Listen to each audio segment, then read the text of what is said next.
पुढे ठेव जरा.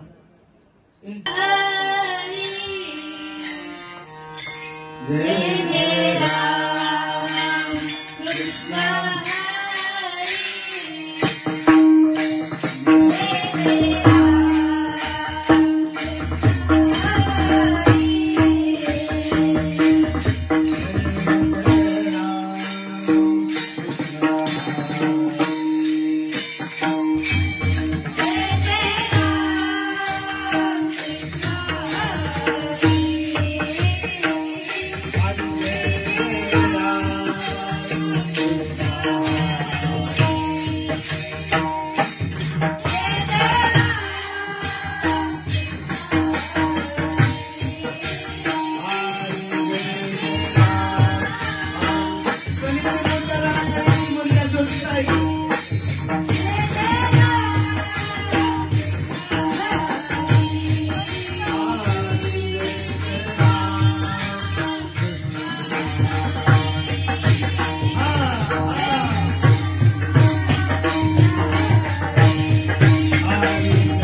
Thank you.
आषाढी कार्तिकी पंढरीची वारी, आषाढी कार्तिकी पंढरीची वारी, साधन निर्धारी नाही, एका जनाधनी ऐसा ज्याचा नेम, तो देवा परम पूजा जगी. तुळशी माळ गळा गोपीचंदन गिरा, हृदयी कळवळा वैष्णवांचा विठ्ठल.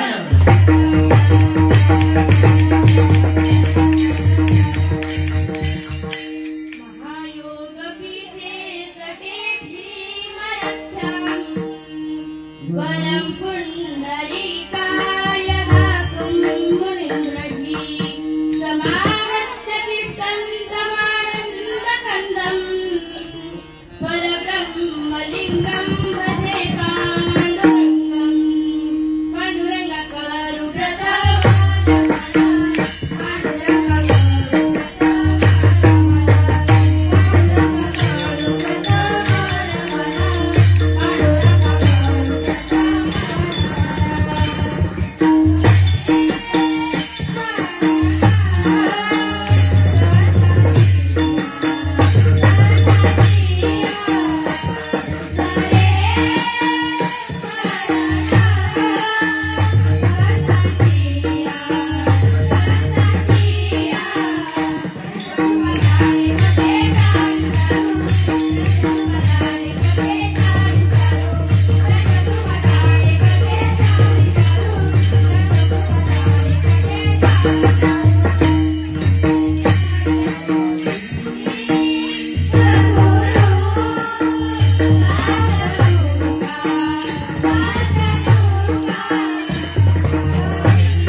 पै कळवळा वैष्णवांचा.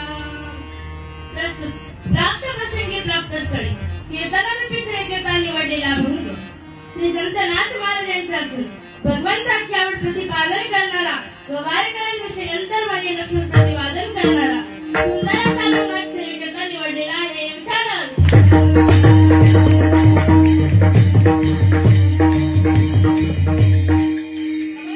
भारताकडे वळण्यापूर्वी अल्पसा हा पर्याय द्यायचा तो म्हणजे असा की राजमाता जिजाऊ आध्यात्मिक वारकरी शिक्षण संस्था या संस्थेमध्ये समाधी सोहळ्यानिमित्त अखंड हरिनाम सप्ताह ठेवण्यात आला आणि या सप्ताहामधील पहिल्या दिवसाची कीर्तन रूपी सेवा ही माझ्यासारख्या पावाला आली हे मी माझी परमभाग्य समजते. खरं तर ज्यांच्यामुळे मी आज या भारताच्या गादीवर उभे आहे ते म्हणजे माझे गुरुवर्य बाबा बसव अंजनाताई महाराज जगतात म्हणजेच आमच्या माई यांचेही मी मनापासून आभार मानते. तसेच आई दाजी भक्ती सोमदादा यांचेही मी मनापासून आभार मानते. तसेच माझ्या कीर्तनासाठी मृदंगाचार्य विशालदादा महाराज यांचेही मी मनापासून आभार मानते. तसेच टाळकरी माळकरी विनेकरी पक्वाच वादक यांचेही मी मनापासून आभार मानते आणि श्रोते मंडळी यांचे देखील आभार मानते आणि माझ्या कीर्तनाला सुरुवात करते.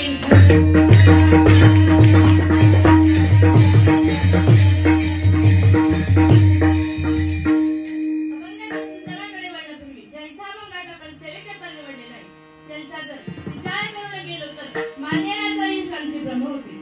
त्यांच्याकडे काम क्रोध अजिबात नव्हता. वृक्षाचे पाणी हलेजाची सत्ता राहिली अनंता मग कोठे ऐसा तू समर्थ ब्रह्मांडाचा धनी एका चक्रवाणी वाचवणीया असा असणारा माझा भगवान पांडुरंग परमात्मा. पण त्याने सुद्धा नाथांच्या घरी 36 वर्ष चाकरी केली. तर तुम्ही म्हणाल काय काय केलं तर 12 वर्ष चंदन घासले, 12 वर्षे धुळे धुतली आणि उरलेली 12 वर्षे कावडीने पाणी भरले. कावडीने पाणी ज्या घर चक्रवाणी घासले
Thank you.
हो असं एक वेळेस नाही, 2 वेळेस नाही, तर 108 वेळेस तो नातरांच्या अंगावर धुतला, तरी देखील नातरांना राग आला नाही. साधी आपल्याला एखाद्याची लाज जरी लागली तरी आपण पायरीच्या 50 शिवाय देतो.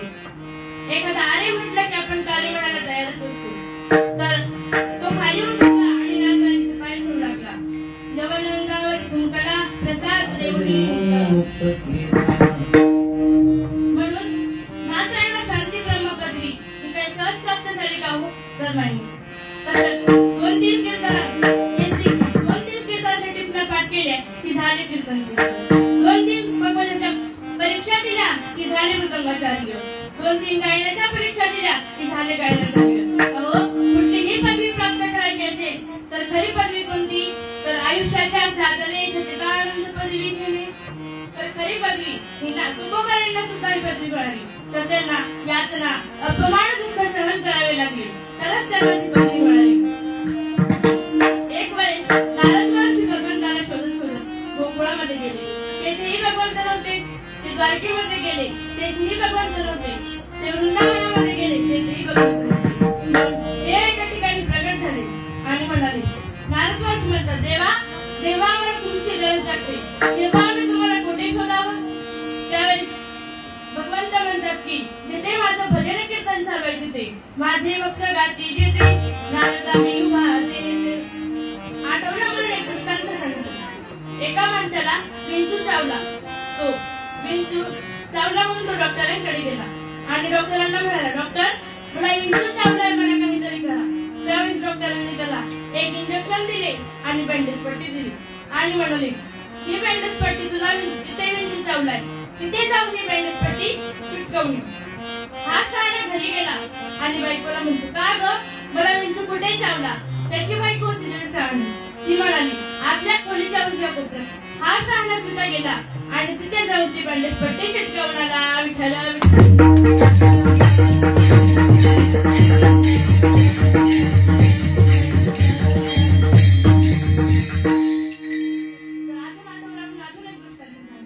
एका माणसाला फोन लावण्याकरिता तो एसडीवर गेला. तेथे लिहिलं होतं की फोन लावण्याअगोदर 2 लावा. हा शहाणा तिथे गेला आणि त्या एसडीच्या मालकाला खाली बोलवले आणि त्याच्या 2 काना खाली लावून दिल्या. म्हणजे लक्षात ठेवा, त्याचं कळत नाही. तर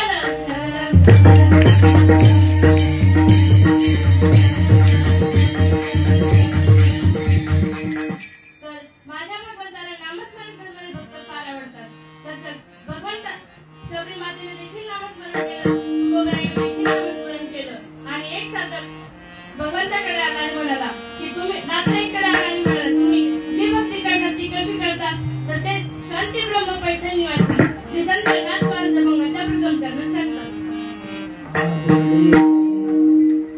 आवडे देवाशी आहे का तू? आवडे देवाची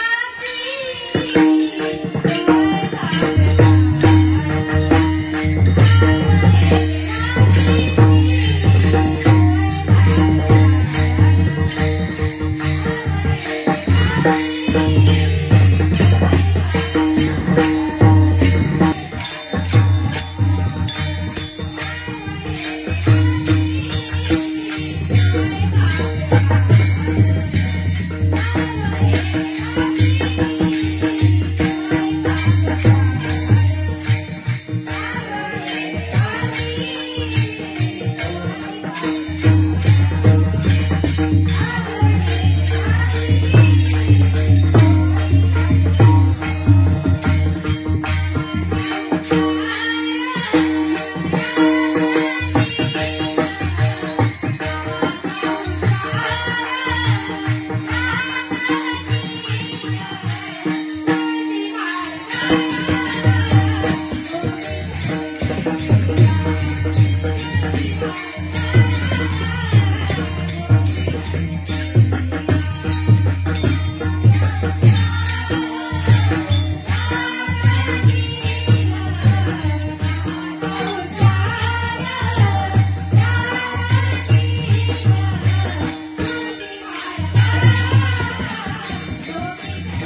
वाढत होती. आले त्रेतायुगामध्ये देवाची ध्यानधारणा कमी होत गेली आणि कलियुगामध्ये भगवंताने आपले भक्त हे कामाधंद्यात बिझी राहतील म्हणून भगवंताने स्वयं साधना सांगितलेली आहे.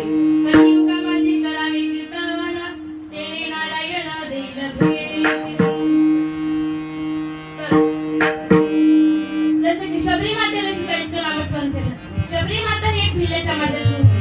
ती उपवास झाली होती. तिच्या लग्नासाठी तिच्या वडिलांनी वर शोधला आणि उद्या लग्न जसे की आज दारामध्ये 20 बकऱ्या आणून बांधल्या. त्यावेळेस शबरी माता आपल्या आईला विचारली, आई त्या 20 बकऱ्या कशासाठी आणून बांधल्या? त्यावेळेस आई म्हणाली की ही आपली भिल्ल समाजाची परंपरा आहे की मुलीच्या लग्नामध्ये गावाला बकरीचं जेवण द्यावे. त्यावेळेस ती म्हणाली आपल्या लग्नामुळे 20 प्राण्यांचा जीव जातोय म्हणून ती राजाच्या जंगलात पळून जाते. तर हे तिला एका दासीने बघितलेलं असतं आणि दासी लगेचच जाऊन राजाला खबर कळवते. त्यावेळेस राजा आपले सैनिक शबरी मातेच्या पाठीमागे पाठवता आणि 1 किलोमीटर एका ठिकाणी उंट मेलेला असतो आणि त्या उंटाच्या पोटामध्ये किडे मोकळे झालेले असतात. ते उंट एकदम पोकळ झालेले असतात आणि त्या उंटाच्या पोटात जाऊन शबरी माता लागतात आणि त्या सैनिकांना 1-2 किलोमीटर वाचायला एवढ्या घाण वासीत कशाला जाईल म्हणून ते तिथूनच मागे जातात. परत मग तिथून पुढे ती शबरी माता ही एका झाडावर राहते आणि तिथेच फळं खाऊन त्या ठिकाणी मातंग ऋषींचा आश्रम होता. त्या आश्रमामध्ये मातंग ऋषी स्नानासाठी जायचे म्हणून ती 4 वाजता उठून तिथे साफसफाई करायची. एक दिवस मातंग ऋषी म्हणाले की आपल्या रस्त्याने साफसफाई कोण करत असेल म्हणून मातंग ऋषी स्नानाला जायला गेले आणि एका झाडामागे लपून राहिले आणि शबरी माताही साफसफाई करण्यासाठी तिथे गेल्या आणि त्यावेळेस मातंग ऋषींनी बघितलं आणि ते तिथे आले आणि त्यांना म्हणाले कागवाडा कोण आहेस तू, काय नाव तुझं? त्यावेळेस ती म्हणाली की मी राजाची कन्या आहे आणि झालेली सर्व हकीकत तिने सांगितली. त्यावेळेस मातंग ऋषी म्हणाले की तू माझ्यासोबत चल माझ्या आश्रमामध्ये. तर मातंग ऋषींच्या आश्रमामध्ये ती जाते. जवळ तर तसंच मातंग ऋषींचा अंत्यकाळ जवळ येतो. त्यावेळेस मातंग ऋषी ह्या शबरी माताला बोलवतात आणि त्यांना म्हणतात की आता मी जाणार आहे तर तू फक्त इथेच राहायचं आणि इथे फक्त एका देवाचं नामस्मरण करायचं, ते म्हणजे प्रभू रामचंद्रांचं. जप मेरे राम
Yeah.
शब्द आठवले आणि त्यांच्या एका एका डोळ्यातून दोन धारा वाहू लागल्या. ते म्हणाले की प्रभू रामचंद्र रडणे हे करीन ते करीन पण काय. त्यावेळेस प्रभू रामचंद्र शबरी मातेला म्हणतात की आई तू आता काहीच करू नकोस, आम्ही करू तुझ्या वाट्याचे.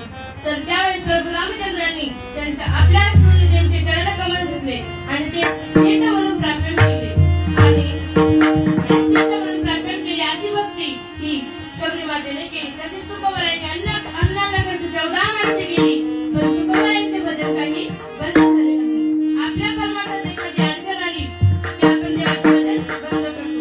एखादा अडथळा आला किंवा संकट आले तरच आपण देवाचं भजन करतो, पण तसं नाही. तुकोबारायांनी दररोज नित्यनेमाने ते भजन करायचे. आणि एक दिवस ही बातमी कुणीतरी जाऊन रामेश्वर शास्त्रींना सांगितली. त्यावेळेस रामेश्वर शास्त्री म्हणाले, कोण तो तुकाराम, काय ते भजनच काय करतात, काय लोक त्यांचे पायच काय पडतात, कीर्तनच काय करतात. त्यावेळेस ते रामेश्वर शास्त्री दरदर तुकोबारायांच्या घरी गेले आणि त्यांना म्हणाले, कुठे तो तुकाराम. त्यांच्या घरचे म्हणाले की ते आताच बाहेरच्या दिशेला गेले आहे. ते म्हणाले, कोणत्या दिशेला गेले. त्यावेळेस त्यांनी सांगितले की या दिशेला ते गेले. तर त्यावेळेस रामेश्वर शास्त्री त्या दिशेला गेले आणि त्यांना कुठून तरी आवाज ऐकू येत होता, पांडुरंग हरी पांडुरंग हरी. त्यावेळेस त्यांनी बघितलं की आवाज कुठून येत होता, तर स्वतः तुकोबाराय म्हणत होते. तर तो म्हणाला, त्यावेळेस रामेश्वर शास्त्री म्हणाले, तुकाराम तुला लाज कशी वाटत नाही, एवढ्या घाणी देवाचं नाव घेतोय. त्यावेळेस तुकाराम महाराज म्हणाले की मी बोलत नाही तर माझी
सहकारी भजन केले पाहिजे आणि तेच तुकोबाराय, तेच शांती ब्रह्म पैठण निवासी श्री संत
प्रीती करी भोळ्या भाविका नामा पद पंकज पादुका श्री मस्तक वंदितसे.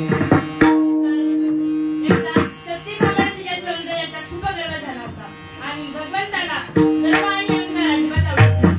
तर त्यावेळेस एकदा भगवंताने नारदाला सांगितले की जा आणि सत्यभामेला सांग की गर्व करू नको. त्यावेळेस नारद महर्षी भगवंत सत्यभामेच्या घरी गेले आणि सत्यभामेला म्हणाले, तुला जर काही दान करायचे असेल तर सांग. त्यावेळेस ते म्हणाले की मला पती दान करायचा म्हणजे पुढच्या जन्माला हाच पती मिळावा म्हणून मला काहीतरी दान करायचं आहे.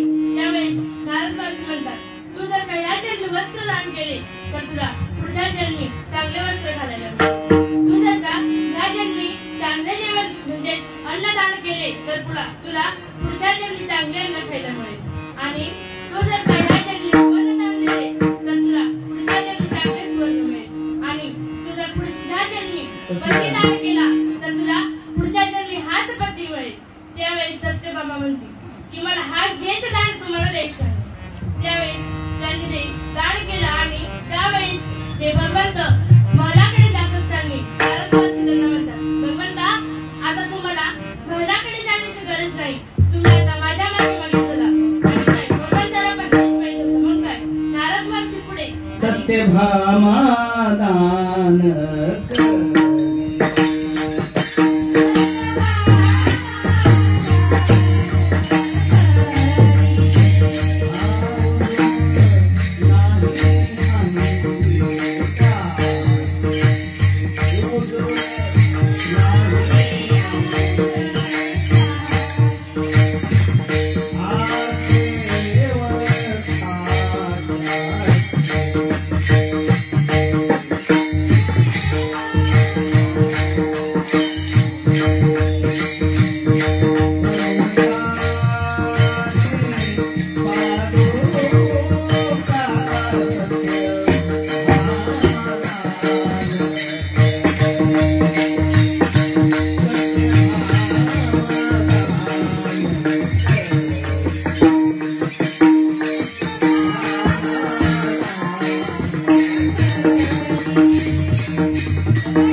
पात्र पारडे ठेविता तुळसी पात्र पारडे ठेविता माधव झाला बरोबरीचा उठाची चला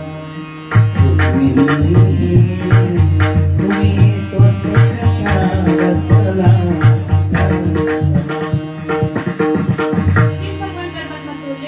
आणि जसं गोपीकांचा टिळा म्हणजे काय हो तर गोपीकांचा टिळा म्हणजे गोपीकांच्या पायाखालची धूळ जी आपण आपल्या कपडावरती धारण करतो म्हणजेच गोपीचंदन टिळा.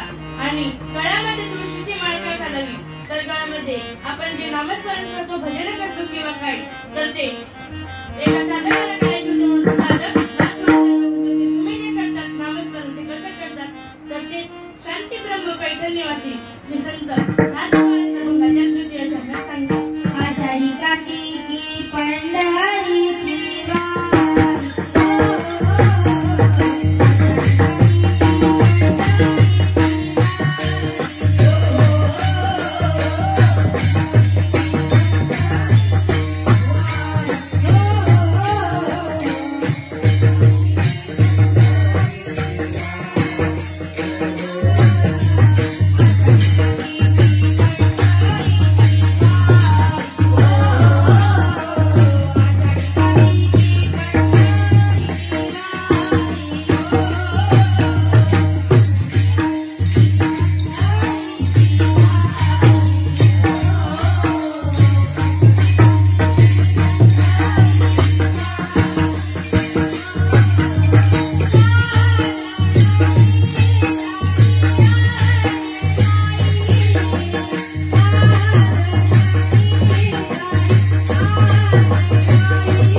त्यांनी त्यांचा पाठलाग केला.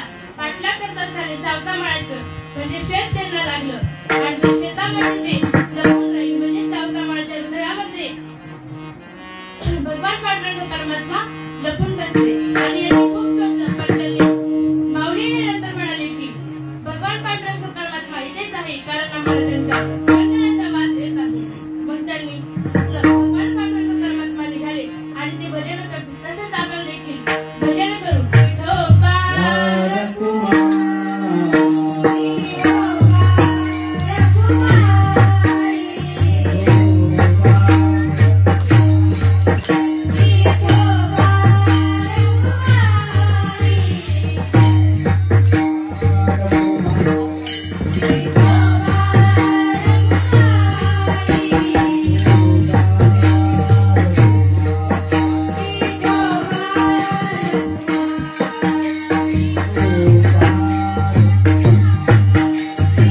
हे सगळे दर्शवायला लागतात आणि लोक म्हणायला लागतात की हा गोसाव्या जनंदी बारीत फुकून लागलाय. म्हणून जनंदी देखील एवढी गर्दी बघून तो म्हणतो की मी पण आता इथून पुढे येऊ शकणार नाही. नंदी हा नामदेव पायरीच्या डाव्या बाजूला नंदी आणि उजव्या बाजूला गणपती हे दोघे जण तिथे थांबतात. तर उरले कोण तर भगवान शंकर. तर पांडुरंगाने त्यांना बघितलं आणि ते लगेच त्यांना घेण्यासाठी खाली गेले आणि भगवान शंकराला आपल्या डोक्यावरती धारण केलं. तुम्ही आता बी बघू शकता की भगवान पांडुरंगाच्या परमात्म्यावर परमात्म्याच्या डोक्यावरती त्याची पिंड आहे, महादेवाची पिंड आणि त्याच्याकडे मग हे दोघेही जन्मोत्सव मंदिरात जातात आणि रुक्मिणी माता म्हणतात की एवढे भक्त सोडून तुम्ही कुठे निघाल. त्यावेळी ते म्हणतात की मी इथे चाललोय. तेच महाराज अभंगाच्या शेवटच्या चरणात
तुळशीला पाणी घालणे आई वडिलांचे दर्शन करणे आणि माऊलींच्या चरणावरती वगैरेंच्या चरणावरती पद्मश्री मातेच्या चरणावरती आणि त्या चरणावरती आभार मानते आणि माझ्या